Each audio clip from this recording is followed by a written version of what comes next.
Cashflow Diary Podcast, episode 358. Welcome to yet another exciting episode of the Cashflow Diary Podcast, the podcast that teaches you insider tips, tactics, and strategies for creating leverage streams of cash flow into your life. Learn from top-performing entrepreneurs, business owners, investors, and thought leaders from across the globe as they share their secrets to success. Like what you learn on this and other Cashflow Diary podcast episodes? Go to learninvestingnow.com and sign up to receive powerful tips and information that will help you succeed as an entrepreneur and investor. Now, here's your host, investor, entrepreneur, business owner, educator, speaker, author, and master facilitator of Robert Kiyosaki's cash flow game, Jay Massey. All right, ladies and gentlemen, welcome to another episode of the Cashflow Diary Podcast. My name is Jay Massey, your host, and I'm glad that you are here today. Here's why. Because you guys know, if you've been listening for any length of time, that I've often said one of the things that I think gives certain entrepreneurs an advantage is to actually play an instrument or artists as well as athletes. I think we in those categories have a unique advantage. And that simple advantage is that 1, you've practiced, 2, you know how to fail, and 3, you know how to get right back up and do it again. And well, I have with me today someone who's likely to expound not only upon that, but so many more things as it relates to understanding the process of becoming something that you may not be today, i.e., you want to become an entrepreneur. You want to build that cash flow. You want to go from 7 to 8 figures or maybe 6 to 7 figures or, like Jay, I'd just be happy with any figures. Totally understood. But to make that shift requires all of us to change. So what does that mean? That means today you're going to be listening to none other than Thomas M. Sterner. He's the author of multiple books. The one you may know already is called The Practicing Mind. He's got a new book out called Fully Engaged, where you get to learn how to use the practicing mind in everyday life. He's been on many different places, from Fox News to Forbes. He's worked with high school athletes to senior executives. But what's important for you to understand today, he is the go-to person for what is called present moment functioning. And you're like, Jay, what's that? Well, we're going to find out together as we talk to Thomas M. Sterner. Tom, you there? I am there. Great. Totally appreciate you being there right now. So this being your first time here, I got to ask you the same question that I tend to ask everybody else the first time that they're here. Are you ready? I am ready. Fire away. Awesome. All right. I tend to look at today's entrepreneurs a lot like yesterday's superheroes, Batman, Robin, Wonder Woman, etc. And I think entrepreneurs and superheroes have a ton of things in common. Chief among them is that, occasionally as entrepreneurs, we envision ourselves, we actually do get dressed up in tights and capes, but we go around using our special skills and abilities, improving the lives of our customers with our products and services. Also, like superheroes, entrepreneurs have a beginning. If you think about Spider-Man, for example, he was originally just a college student, taking photos for the paper, trying to make the ends come together. And one day he gets bit by a spider. Special ability happens, and he has to choose how he is going to use it to improve the life of people around him.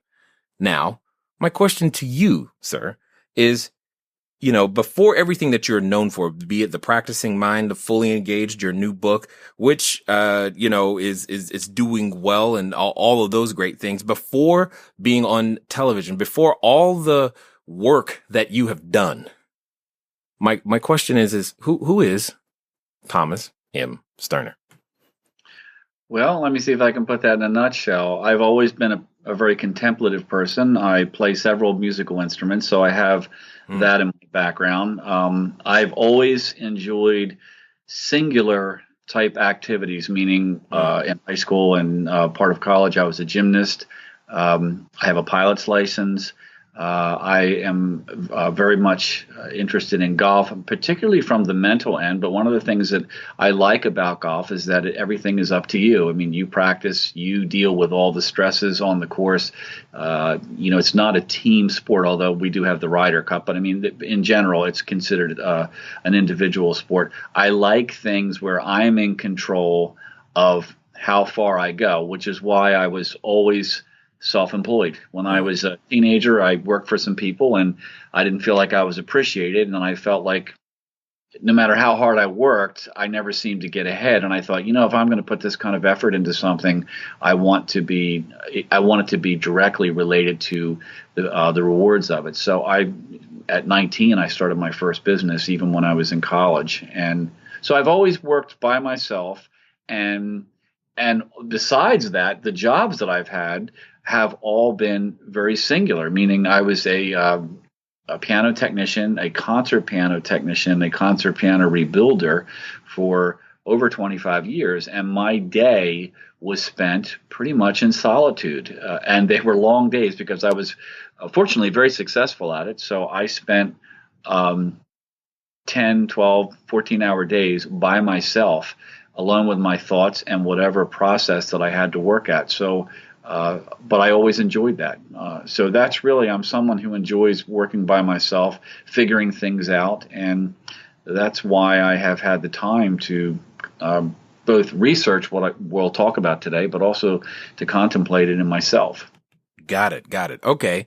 So there's a lot of things there. First of all, by the way, I did never know there was such a thing or a way to work on a piano for 14 hours a day. That's like a new thing, new concept to me right there. Like, what could you possibly do to a piano that requires 14 hours a day of work? But clearly there's demand. And that's what I like about entrepreneurship. You just never know what you're going to learn when you ask the question. But let me ask this. You said several musical instruments, gymnast, pilot's license, golf. You mentioned the number of things.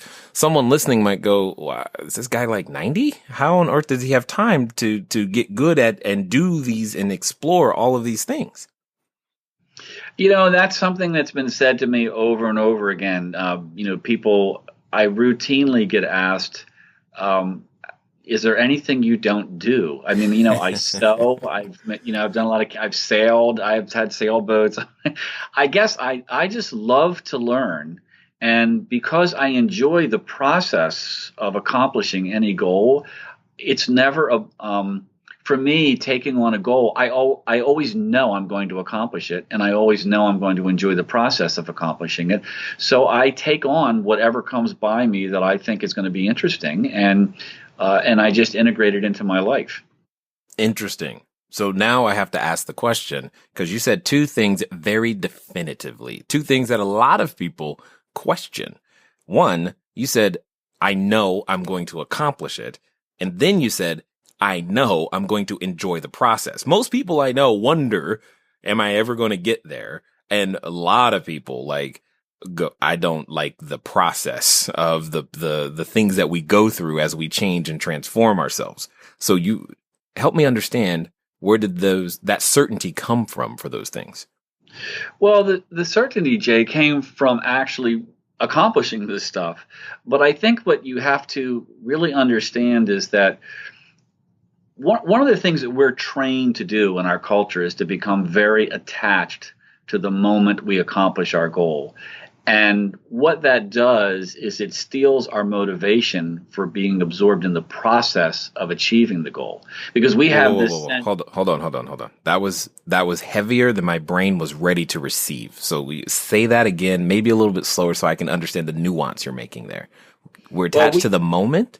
Yeah, we become very attached to the moment that we accomplish the goal. Now, that goal may be acquiring something or accomplishing something. Mm-hmm. And when we do that, it immediately puts us at war with the process of achieving it, because we have this sense of, I'm incomplete where I'm at now, and this feeling I'm experiencing is not going to go away until I cross the finish line. I see. And so then everything in between there becomes, we have a tendency to experience as a sense of struggle, because we're constantly measuring, well, where am I now on the ruler of here to the goal? Where am I now? I've got to get to the goal. And we completely lose the experience of achieving the goals, which ironically are what make the goal such an experience of joy. I mean, if you look at somebody running a race, It only takes a second to cross the finish line.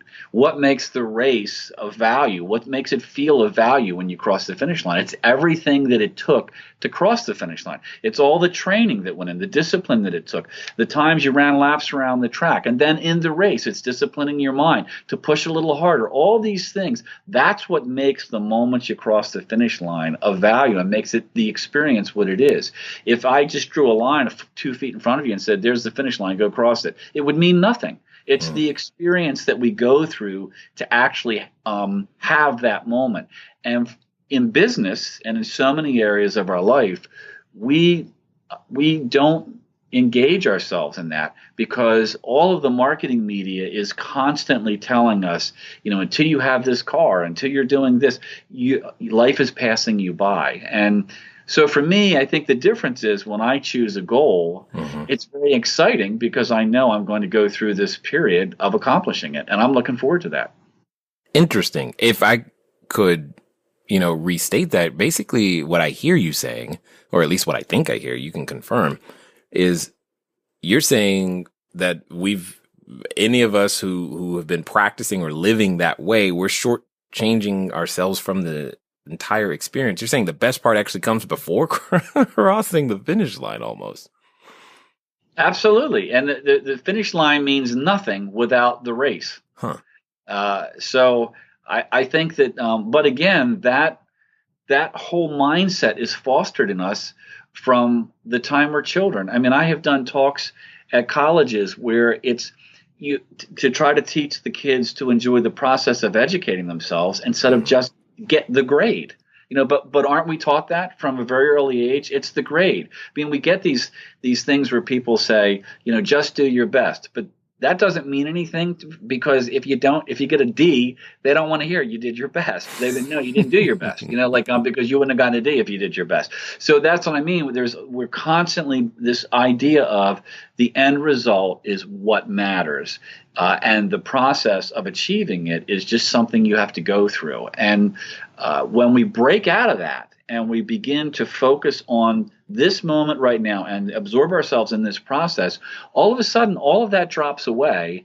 And what's interesting is that all of the studies we've done in sports psychology and all these peak performance studies have shown that we operate at our highest level when we are completely absorbed in the present moment. And our experience of what we're accomplishing is completely different. Yeah, our experience goes way up. And what we do is, as I've said many times, is we accomplish more in less time with less effort. And our experience of accomplishing it is one of contentment. Anxiety drops away because you always feel like I'm where I'm supposed to be. And why are we more productive then? Well, for one, we have access to our total consciousness because our brain is only working on what's in front of us.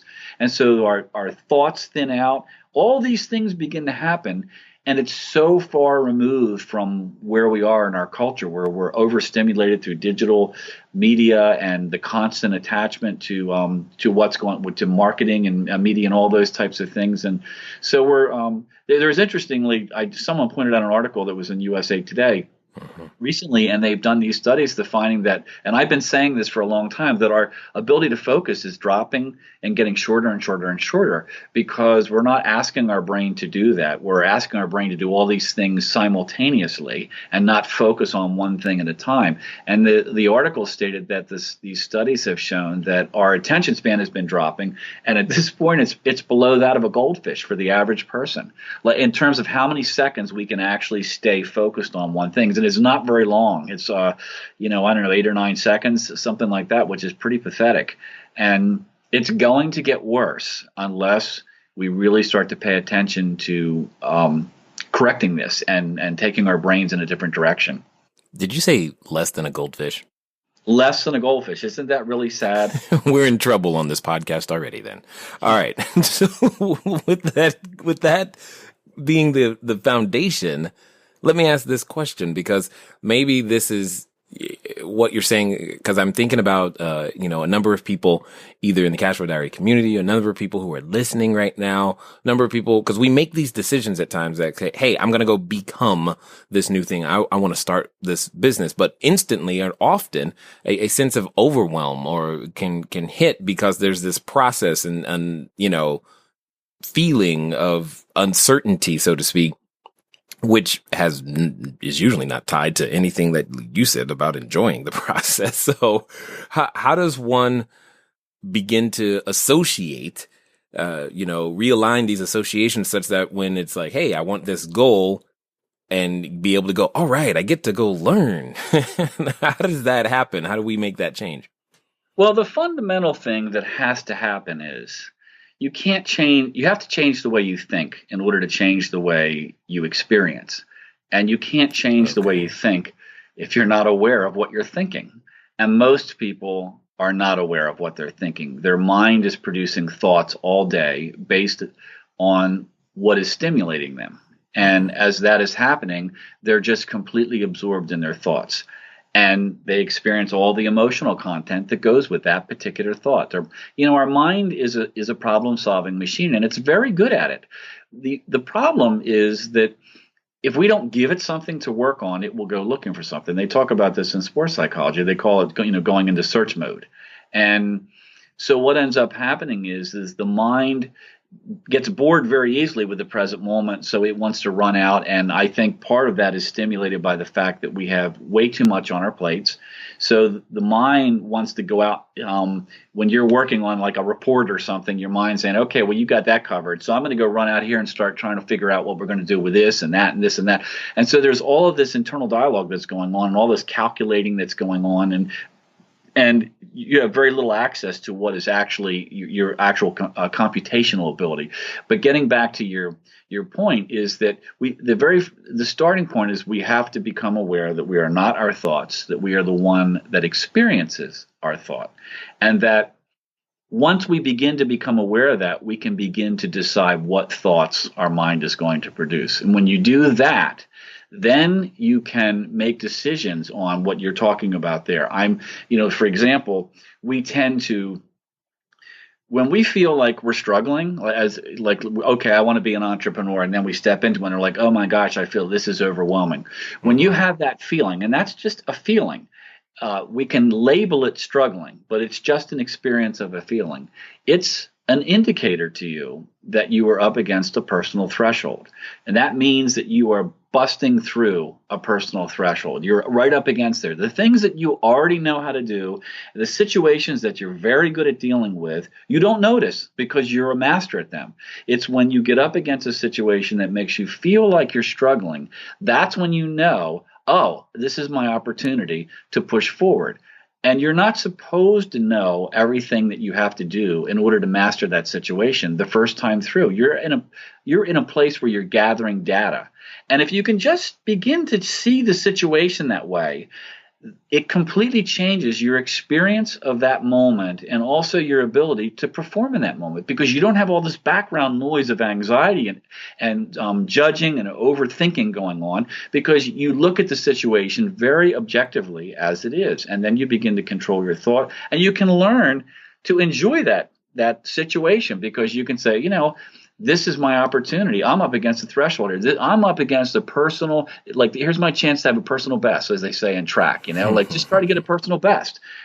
Here's my opportunity. That's why I'm feeling this way. And when you can separate from that and see it from that perspective, your experience of that completely changes, and it really does empower you. Interesting. So you said something there that I just want to make sure that people heard, because you said, we're not supposed to know everything your first time through. Why do we feel the opposite?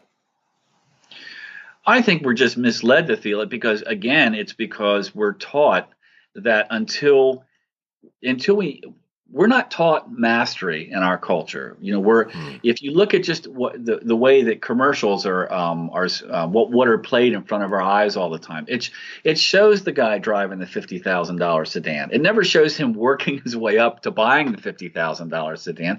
I mean, I look at sailing magazines and they show these people that are in their late 20s sailing on these $750,000 boats. Like how many people like that are out there? But I mean, the concept, and like even if you go into the beer commercials, like the old Miller time, it's like nobody's working; they're all walking off the job to go have a good time. Like it's always the climax that is being put out there, and the concept of working for things is not promoted to us, and that's why I think that we have this feeling of life is passing us by because we haven't accomplished this idea that we have. And they see this more and more with the younger people that are coming up, is they're so impatient, quote, for success. But I tell people, I've worked with young golfers and done clinics, and I've said, what do you do when you're playing a golf game or a video game and you master it? And they always yell out, I get rid of it and get another one. I said, that's right. Why is that? I said, because you don't like it when it's easy. You want something to be a challenge. That's the way we are. We want a challenge. And when something is easy, we become very bored and we immediately move to the next level. That's what we want. But we don't recognize that. Like that's when people want to become an entrepreneur, it is a process, and it's a process of learning. And in the beginning of any process, the one thing you have to understand is you can't have all the data that's necessary to make all the decisions because you don't have the experience. It takes going through certain situations over and over again to really accumulate the data to begin to get experience. I mean, that's what we always talk about. We want to work with somebody who's been there before. Why is that? Because they already know the answers because they've been there before. This is the kind of thing that I work with when I'm working with people, is to get them to change the way they approach personal growth, and also to see the wake behind the boat. That's the other thing is, what happens is as they move down the road and they're expanding personally, they're always looking ahead. And so that what they see ahead is always changing, which is what it's supposed to do. And they forget to look behind them to see how far they come. And, here's a silly story that I've told many, many times, but it really does demonstrate what we're talking about. It was a woman that contacted me who had left a corporate job like so many other people, and she wanted to start a career as a visual artist. Mm-hmm. And she called when the very first session. I said, what do you feel like you're struggling with? And she said, well, the main thing is that I've been at this for 6 months trying to build this visual artist career and studying visual artwork. And she said, and I'm not as good as I should be. So I asked what I thought was kind of an obvious question. Well, how good should you be? And it stumped her. And she said, I don't really know. And I said, well, if you don't know how good you should be, how do you know you're not better than you should be for somebody who's been doing this for 6 months? And she said, I never thought of it like that. I don't know that either. And I said, well, if you could do all the stuff that you know now, all this information and skills that you've acquired now, I said, if you had them 6 months ago, would your perspective have been that you were really good? And she said, oh yeah. I said, so it's not that you're not moving forward, you're not expanding, you are getting better. What is changing is your perspective of how good you can be, what your capabilities are. I said, that's changing as you move down this road of learning and skill building. And I said, isn't that always going to be the case? So learn to look behind and see the wake, and learn to be content with the fact that you are growing in every minute that you're working at this. These are the kind of perspective changes that you have to make default. You have to teach people for these to be their default reaction to situations, so they lose this sense of a feeling like they're struggling in this moment.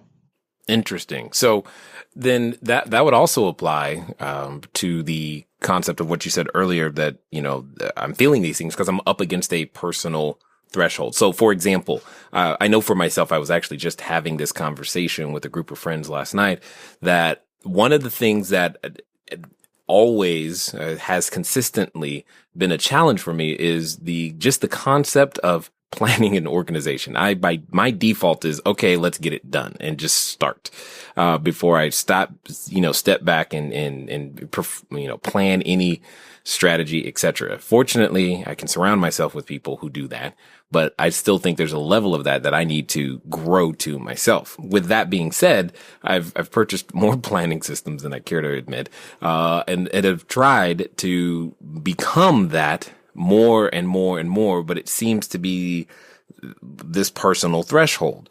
And I've been thinking about it again, going, but I'm not exactly, I'm trying to put that in the framework of what you're talking about so I can maybe enjoy the process and experience something completely differently than what I have before. So as a real example, help me put that into perspective, or have this perspective change that you're referring to. You know, it's funny. Perspective changes come in many different forms at many different times and for many different reasons. Hopefully, you've had more than one perspective change as you've continued to listen, and we definitely appreciate that. But here's the question. How has your perspective changed recently? What do I mean by this? I simply mean, for those of you who have been doing business for a while, for those of you who have been thinking about business, maybe for the first time, do you realize that your perspective on many things will change, i.e., you will become a different person through this process? Now, if you want to continue to become a different person, one of the most important things that I have learned, it's called staying in the conversation. That means you keep pushing forward every day with the same conversation. That way you can stay and keep that momentum going, because it can be tough to build. And if you've got the mo right now, that's momentum, make sure that you keep it going by going to grab a copy of my book, Cashflow Diary, 10 Steps to Creating Wealth in Any Economy. Go over to cashflowdiary.com/free book. Now, let's get back and hear the rest of this story. Well, if I was talking with you on a weekly basis, for a couple of weeks, I would have a better handle on everything that you've done. But one of the things, you clearly have gathered a lot of information about what doesn't work. And I don't know if you're really seeing that, but, who was it? Thomas Edison that said something like, I haven't failed. I've learned all the ways that don't work. I'm paraphrasing it, but that is a famous quote. And I think that one of the things that someone would have to really make you put in your face is, look, you haven't wasted anything. You have learned all these things that don't work for your particular personality. Mm-hmm. And you have, let's define practice, because I talk about this in the Practicing Mind. Practice is the repetition of a specific action with a conscious intention of accomplishing something. And isn't that what you're doing?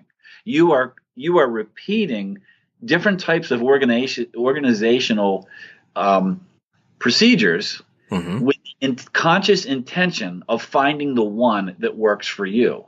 And you can't know that when you start out. Now, if you were to coach somebody in that, you would probably be very good at it, because it's an area that you have personally focused on. And you could say, they could ask you questions about that. And you could say, well, I tried that. Let me tell you what the shortcomings are of that. Let me show you what the strong points of this are. All this data that you have gathered, that has all gone in there. It hasn't been wasted. It's like, when you practice the piano, there are no bad practice sessions. Some days your hands work and some days they don't, but I remember my piano, when I was studying jazz piano, the guy said, the reason you practice is so that your worst performance is acceptable.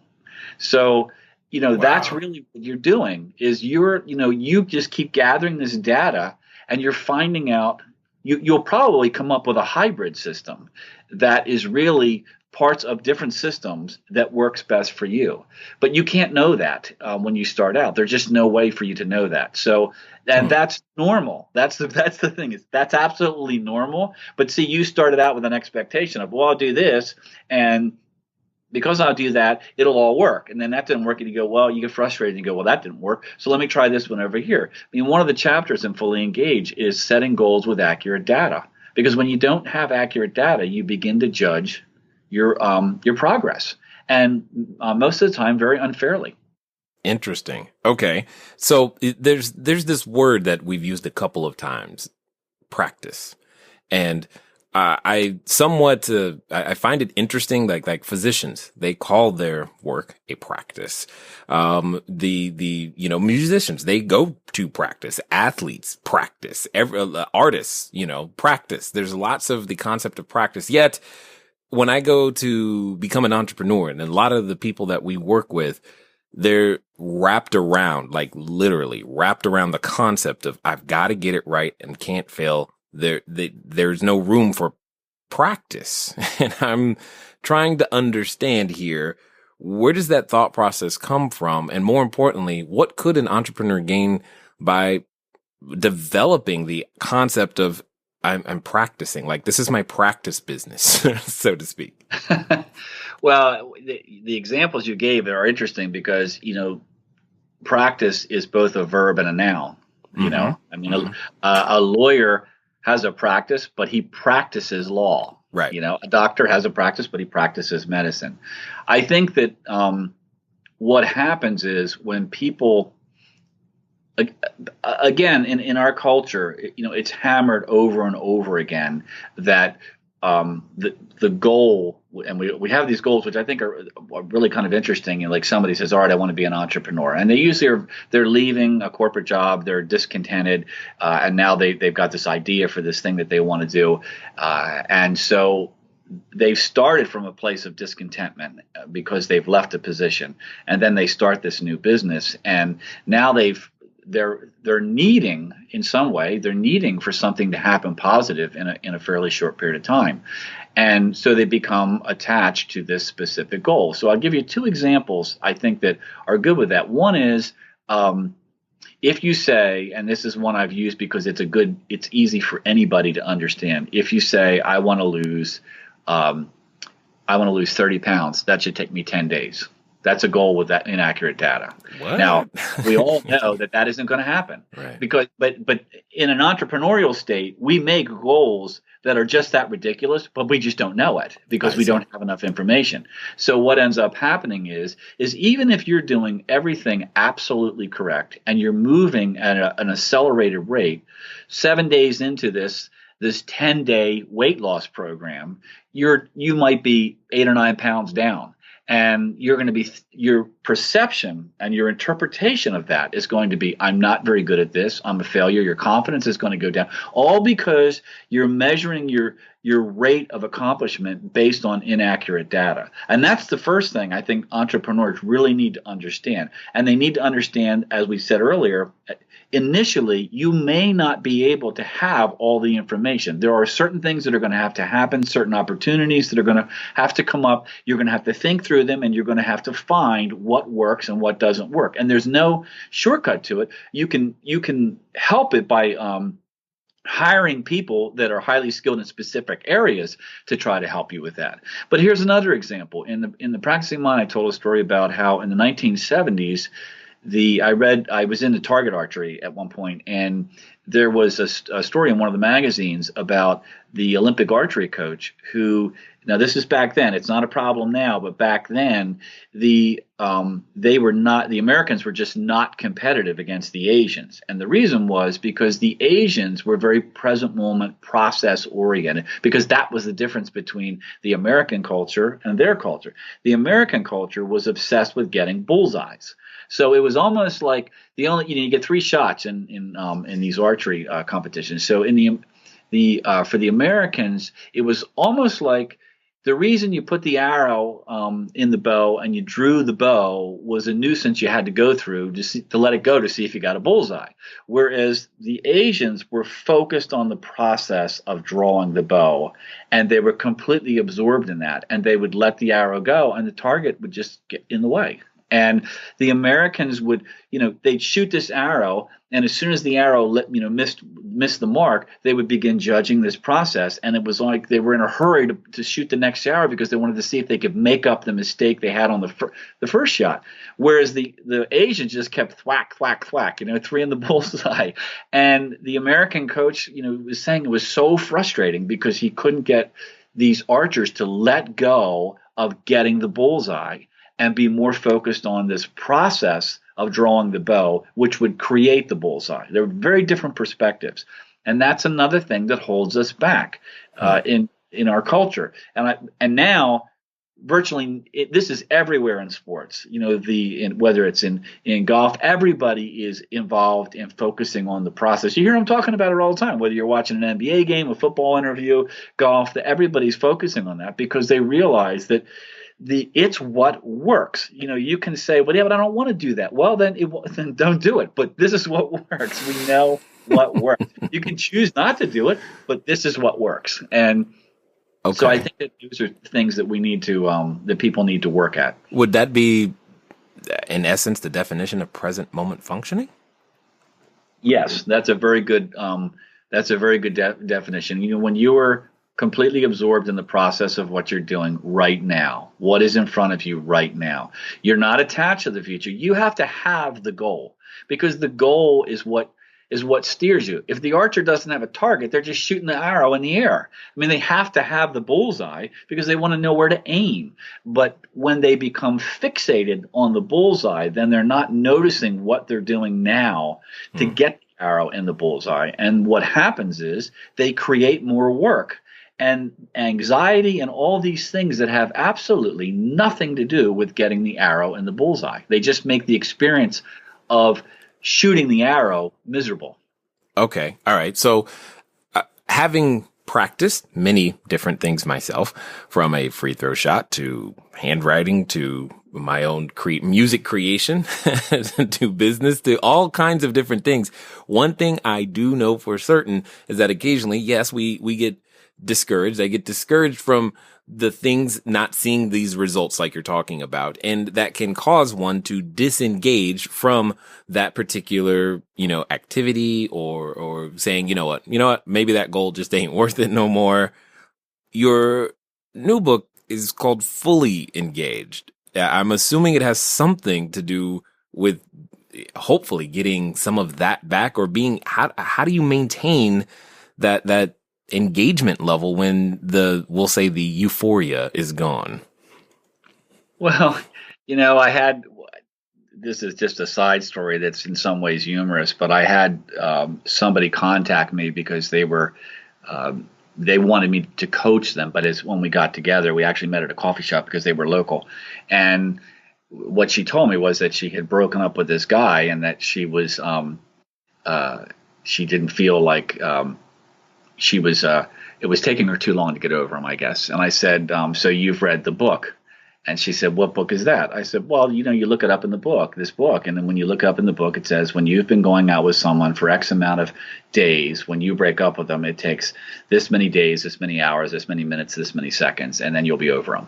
And she said, no, there's no book like that. And I said, if I were to tell you, and this is the point, if I were to tell you that it's April 30th. If I were to tell you that on November 22nd, you will be completely over this guy, absolutely completely over him. It won't matter whether you walk into him in the grocery store and think he will have absolutely no emotional effect on you at all. Would you be okay with where you are now?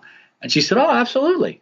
And I said, that's my point, is that what you're describing always comes from this feeling of we should be here. But where are we getting that information from? Why do we feel bad at progress? Because we have this idea of where we should be in our progression. We feel like I should be able to make 6 free throws in a row. Well, where are we getting that data from? Where are we getting that information from that's telling us that? Because most of the time it's false information that we haven't done any research on. So, to me, that's one thing that we have to be aware of, is that we are mastering whatever we're doing. But when we are in a process of mastering anything, George Leonard writes in his book Mastery that there is all this stuff that's going on underneath the surface that we're not aware of. And then what happens is when it blossoms, we jump up another plateau. So we start out here, and then we're just on this plateau for a long time. We're shooting free throws, we're practicing the piano, whatever we're doing. And anybody that has done sports or anything like that has experienced that, where it feels like there's this time frame where they just don't feel like they're getting any better. And then there's a point where all of a sudden they have this performance that kind of blows the gates off, and they're like, where'd that come from? Well, it's because it takes a certain amount of time for that to gestate. Now, that's one thing. But I think the most important thing that we haven't talked about is the concept of thought awareness training, because you can't have this conversation that we're having today if you're not aware of what you're thinking. In other words, as I said at the very beginning, if you want to change the way you react to situations, if you want to change habitual behavior within yourself, you have to be the observer of that and not the participant of it. There are two very different places to be. And the only way that you can do that is to learn to be separate from the thoughts that your mind is creating, because your mind is the one that's making these habitual decisions and behaving in this way. So you need to learn to be separate, to be more of an observer of what that's going on, so that you have the opportunity to say, you know what, I'm standing at a fork of the road. Right now I'm at a fork in the road, and I've got two ways that I can go. I'm experiencing this feeling like you were just discussing, like I'm feeling like quitting. I'm feeling like this goal is, I've had enough of working at this goal. That's a fork in the road. Now, you can go down the left, and if you can recognize, you know what, I've gone down that road many times. I know where it leads, and it's not a happy place. I'm not going to feel good tomorrow if I make that decision. If I could do anything I wanted right now, what would it be? I want to go down the road to the right. And if you need something to push you through that moment, but you also need to have the awareness that you're at that place and that you have a choice. And that's what thought awareness does, is it gives you the privilege of making a choice. So how do you get that? Well, there's only one way that I know, and that's through a process of just sitting still every day for 10 minutes. It doesn't take long. And either just sitting there, you can call it meditation. They're all just labels. Sit there and just watch, close your eyes so you don't have any visual stimulus, and put yourself in a place where, the phone's not ringing and people aren't walking into the room and asking you questions. And just sit for 10 minutes and watch yourself breathe, or just recite a phrase. I am successful. I don't care what the phrase is. Just not something that's real long. And just recite this phrase and try to bring your mind onto that task. That's what you're going to do. I'm just going to recite this phrase. I'm very successful. I'm very successful. In your head, you're saying it. You're not saying it out loud. Or you're just watching your body breathe. Now, what is this going to do? Well, it's absolutely incredibly. It's just amazing what this does. And it does it very subtly without you trying, and you can't stop it from happening. What will begin to happen over a period of time, weeks, several, it just depends on the individual and how active your mind is. But you will begin to separate from your thoughts, and you will start to become the noticer of your thoughts. And you will really begin to notice this. This is interesting. I'm having a frustrated thought. There's a big difference between noticing a frustrating thought and being frustrated. People say, well, how do I get more patient? Well, you got to notice when you're being impatient, and you can't do that if you're just being impatient. So you'd have to notice when you're having an impatient thought. There's a pull. I'm having a pull towards being impatient. And they're very different places to be. And it's very powerful when you begin to develop that. You begin to be in control, and you have these choices. And what will happen when you do this is that let's just say you're following your breath. What will happen is the mechanics sound just so easy. Unfortunately, it isn't. What will happen is you'll sit there, your eyes are closed, you'll be just watching your body breathe. The temptation is to try to control the breath. You'll think like, well, this would be better if I took deep breaths. Don't do that. Your body knows how to breathe. It's so interesting that, when we start to pay attention, we start to try to control and just let it go. Just let your body breathe and just pay attention on the inhale, full attention. Watch your body inhale, watch your body exhale. What will happen very quickly is your mind will take off, and you will go with it, because you've gone with it your whole life. And there'll be an instant where you will wake up and you'll go, you know what, I'm thinking about what I got to do at the gym today, or so. It'll be something like that, and you'll go, I'm not even noticing my breath. And that's where all the juice is. When that happens, you pull your mind back, you discipline it like a toddler in the toy store. You pull it back to the breath, and two things happen when you do that. One is your awareness of your thoughts goes up, that separation starts to happen, and the stamina, the mental discipline to pull it happens. Those two things happen. So when people say to me, I'm not very good at meditating, I'm not very good at this thought awareness training, I say, well, why is that? And they go, because I'm always chasing my mind. I said, well, that's like when you go to the gym, if you do a lot of reps, do you say, I didn't have a good workout today? I said, no. Every time you do a rep, you're gaining. And you have to understand that there are days when your mind is going to be very agitated because of what's going on in your life, and you're going to do nothing but chase your mind the whole 10 minutes. There's going to be other times when you're pretty cool and laid back, and you're going to feel like, I got this. I'm really pretty focused here. It's all normal.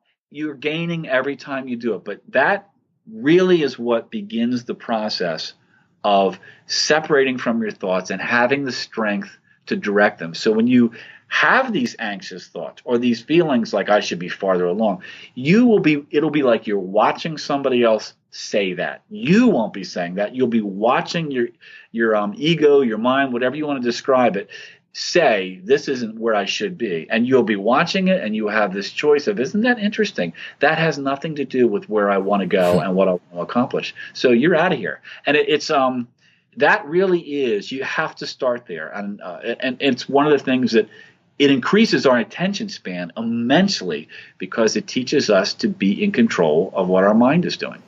Interesting. Is that the secret to remaining connected, engaged, and fully in making things like what we want happen? Is that what you're really? That's how we push through those forks? Absolutely, because you can't. You can have. You can have a difficult situation. Let's just make one up. There's a particular person you got to deal with that pushes your buttons. You can have I always teach people to have procedures, to sit down and recognize what are the situations that I tend to react in a way that I feel like I can react better. Because I tell myself and I tell other my clients, like, when you look at those situations, ask yourself, if I could behave any way I wanted, absolutely any way I wanted in this particular difficult situation, what would that be? Because most people don't even know that. They don't even know what it is. Like they just react in the situation. But if you say, okay, I got this person that comes in and gets in my face, okay, well, when that happens, if you could react any way you wanted to that person, what would that be? Figure that out so that you're not decision making when you're in that situation. Know what you want. And then you come up with a procedure for that so that when the person comes through the door, that's the trigger. That's the trigger to execute the procedure. But you can't do any of that if you're just absorbed in the reaction of this person coming in and pushing your button. So yes, it's the key to the prison door. It's what it makes you realize that you become proactive. You do not have to react.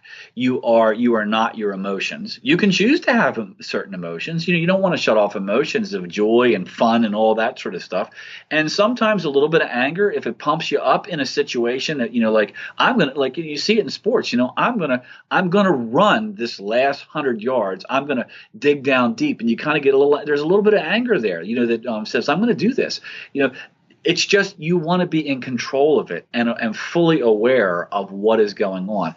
For the most part, these are things that we're not taught. I was always taught, well, your emotions are your emotions. You can't have any control of them. They're just your emotions, and that's so untrue and so disempowering. So, and as I said, when you do this, it's free. It takes no physical strength.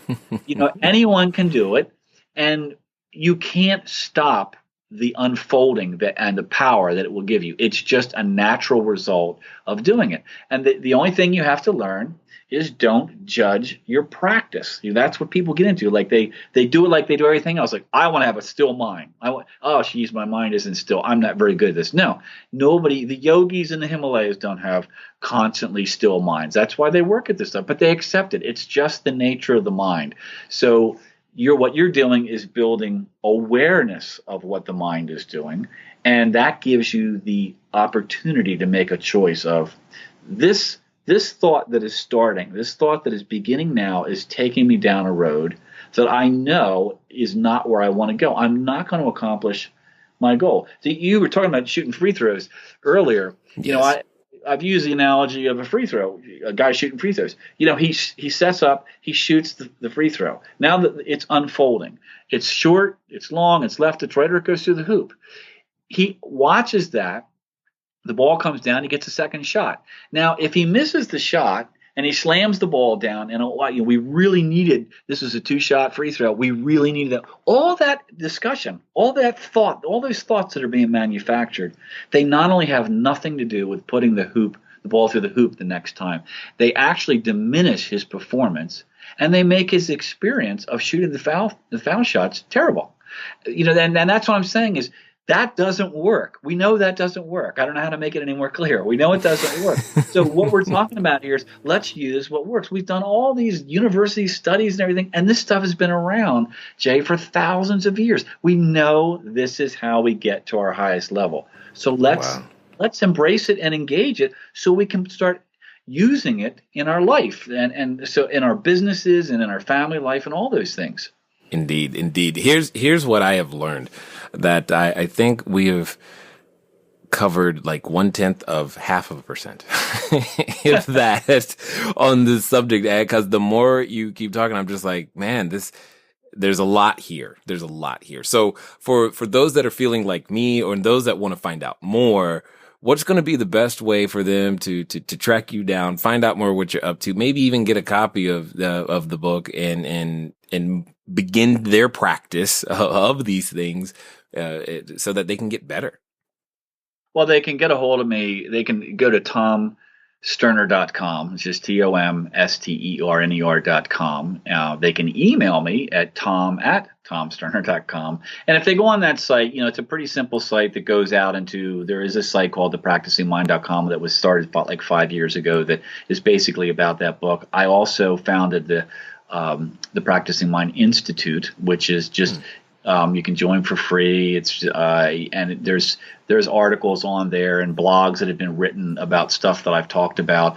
I think there are some videos, but on the tomsterner.com site, that's really the home base, and there are recordings of like what we're talking about here. But like I said, there's access to my coaching page. All that sort of stuff is at tomsterner.com.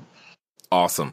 I definitely want to just say you've got an immense amount of wisdom and understanding here that I think more and more of us want to become masterful at understanding and indeed practicing. So I definitely appreciate you taking the time and sharing your knowledge, insight, and wisdom here with us today at the Cashflow Diary.